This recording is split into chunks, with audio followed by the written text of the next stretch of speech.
Good morning जी। राम राम सभी को। कैसे हैं आप सब? होप सो सब अच्छे होंगे। हम भी सब अच्छे हैं। आज सुबह सुबह मेरी आंख 4:30 बजे ही खुल गई। उसका रीज़न ये था कि बाहर बहुत तेज़ तूफ़ान चल रहा था और बहुत ही ज़्यादा बारिश नहीं हो रही थी, लेकिन तूफ़ान बहुत ही ज़्यादा तेज़ चल रहा था, जिसकी वजह से बहुत घबराहट हो रही थी और उसके बाद नींद भी नहीं आई। थोड़ी देर अंदर घूमी, थोड़ा सा काम किया और उसके बाद शुरू हो गए अपने रोज़ के किचन के रिचुअल्स में। आज वेडनेसडे था, मेरा फास्ट था, तो बस उन्हीं तैयारियों में लगी थी। सबसे पहले सोचा दूध बॉईल कर लेती हूँ। दूध बॉईल करने के लिए लगाया, कुछ ध्यान में कुछ और काम आया, वहाँ से हट गई किचन से, तो देखा वापस आके दूध बॉईल होके गैस पे गिर चुका था, जो कि मेरे लिए सुबह सुबह से बहुत ही होता है ना परेशानी वाला, कि यार सुबह सुबह दूध गिर गया है, अब इसे साफ़ करो, सारे काम इधर से उधर हो जाएंगे। पहले सुबह लिमिटेड टाइम होता है, बट स्टिल अब करना तो पड़ेगा। और दूसरी बात, ये नया हॉब था, मुझे समझ नहीं आ रहा था मुझे उसे कैसे साफ़ करना है। इसको सारा खोलना पड़ा, सारी इसकी प्लेट्स को खोलना पड़ा, सब कुछ अच्छे से वॉश करना पड़ा, उसके बाद जाके ये पूरा हॉब क्लियर हुआ है। क्योंकि ये चीज़ें बहुत डेलिकेट होती हैं, अगर थोड़ा सा भी इनमें कुछ रह जाए तो ये ख़राब ही होती जाती हैं। स्टिल इतना अच्छे से इसको साफ़ करने के बाद भी इस हॉब में थोड़ी सी प्रॉब्लम आ गई। इसका बर्नर अच्छे से नहीं चल रहा था। चलो देखते हैं। मुझे आज सुबह से ही कुछ घबराहट हो रही थी कि पता नहीं आज नेचर मुझे क्या बताना चाहती है और आज सारा दिन कैसा जाएगा। मुझे इस चीज़ के लिए बहुत ही दिमाग में उथल पुथल चल रही थी, बट स्टिल फास्ट था।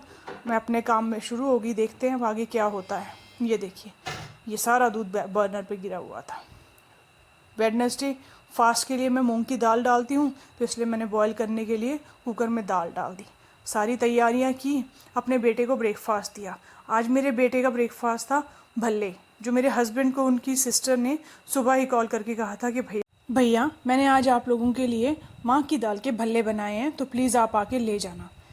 बस ब्रेकफास्ट करवाया बेटे को और फिर हम निकल गए रेस्टोरेंट के लिए। रेस्टोरेंट से मुझे कोई कॉल आया था। वो कॉल क्या था मैं अब आपको जाके बताती हूँ। हम लोग नेचर के साथ ना बहुत गलत करते जा रहे हैं। जो हमारी ज़िंदगी में ये तूफ़ान आ रहे हैं ना, जो नेचर दे रही है, ये शायद हम लोगों की खुद की गलती है, तो ये चीज़ें हो रही है। बारिश थी नहीं, लेकिन फिर भी इतना तेज़ तूफ़ान आया था, घबराहट बहुत थी दिल में। लेकिन चलो देखते हैं अब आगे क्या होता है। मेरा बेटे ने भल्लों का ब्रेकफास्ट एंजॉय किया और उसके बाद हम लोग निकल गए रेस्टोरेंट। अब मैं आपको बताऊंगी कि मेरे रेस्टोरेंट पे आज क्या हुआ था। रास्ते में सामान भूल गए, दिमाग में परेशानियां बहुत चल रही थी, फिर से वापस हटना पड़ा। सामान लिया और फिर निकल गए रेस्टोरेंट के लिए। ये देखिए, वीडियो में शायद आपको कुछ समझ आ ही गया होगा कि उस तूफ़ान से हमारे साथ क्या हुआ है। यहाँ सामने देखिए, ये हमारा जो बोर्ड था जिस पे हमारा नाम लिखा हुआ था हमारे फूड जंक्शन का, वो सारा बिल्कुल तूफ़ान से उड़ के ख़त्म हो गया था, जो कि हमारे लिए तो बहुत बड़ा नुकसान था। ये तो वही बात होगी, आमदनी अठन्नी खर्चा रुपया। जब से ये 4 लेन्स बने हैं और पेड़ कटे हैं, तब से नेचर बहुत चेंज हो गया। लास्ट ईयर भी हिमाचल में बरसातों में बहुत ज़्यादा नुकसान हुआ था। अब इस साल पता नहीं क्या होगा। हम लोग तो समझ ही नहीं पाते हैं कि इस साल मौसम कैसा है और क्या होगा। बस फिर हमने इस फ्लेक्स को इकट्ठा करवाया। हम इंडियंस है भाई, कुछ ना कुछ अब इस फ्लेक्स का भी कर ही लेंगे। मैंने अपने स्टाफ को बोला, आप इसको अच्छे से रोल करके अंदर संभाल करके रख दो।